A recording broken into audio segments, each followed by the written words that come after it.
Stepping off Air Force One at a wet and windy Belfast International Airport a short time ago, President Joe Biden was welcomed to Northern Ireland by the Prime Minister.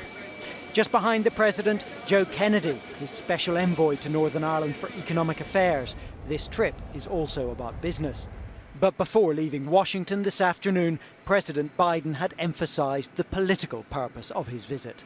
What's your top priority on this trip, sir? Make sure the Irish Accords and the Windsor Agreement stay in place. Keep the peace. That's the main thing. And it looks like we're going to keep your fingers crossed. It will take more than crossed fingers to get politics working again in Northern Ireland. And this president, who wears his Irish heart on his sleeve, is not seen as a persuasive force by the Democratic Unionists who are boycotting Stormont. Unfortunately, he does have an Irish-American track record, which is very green. He has come out with some comments in the past that haven't exactly enamoured himself to the unionist community. But let's see what he says when he is here. As I say, the holder of the most prestigious post in the world is something that most countries would like to see visit their countries.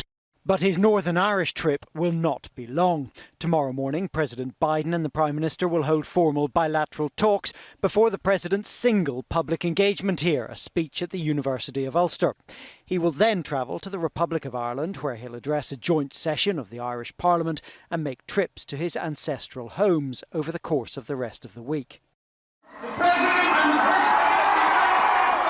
So there may not be the opportunity here for the kind of rock star welcomes Bill Clinton enjoyed, but that the visit is happening at all is a reminder of the part successive presidents have played in cementing peace here and promoting prosperity. The United States administration is encouraging companies to invest in Northern Ireland. It's the only place in the world that the United States is encouraging companies to invest other than the United States. And that could have a significant dividend. Northern Ireland has a unique status, after all, being within the UK single market and also within the European single market under the Windsor framework. As yesterday's trouble in Londonderry showed, Northern Ireland is not yet a place entirely at peace. And today the police discovered 4 pipe bombs nearby, apparently confirming intelligence that a more serious attack had been intended. But since the 1998 agreement, which President Biden is coming to celebrate, it is a place changed, and changed utterly, from that which came before.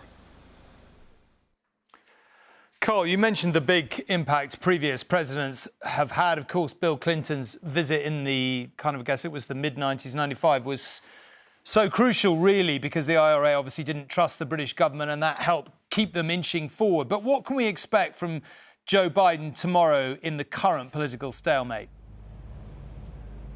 Well, Joe Biden, who, Tom, just in the last few seconds actually has arrived here in central Belfast with his motorcade that you can see behind me. Joe Biden arrives as a very different president into a very different situation. He is not particularly trusted by unionism as an honest broker in any way. I mean, President Clinton wasn't really in his day either. He was seen as helping Gerry Adams to get a visa to the United States, things that actually annoyed the British government, let alone unionists at the time. But what the problem is now is the Democratic Unionist Party not wanting to go back into Stormont because they don't agree with the Windsor framework, which Joe Biden did mention, to the delight, I have to say, of Downing Street sources I've spoken to. He mentioned that as he left Washington. But he is not the man who is going to persuade the Democratic Unionists to go back in. He may have economic news. He may bring investment, as you heard Dan Mulhall in my report suggesting he might. But although he mentioned politics, I don't think politics is going to be the major feature of his visit here over the next just under 24 hours.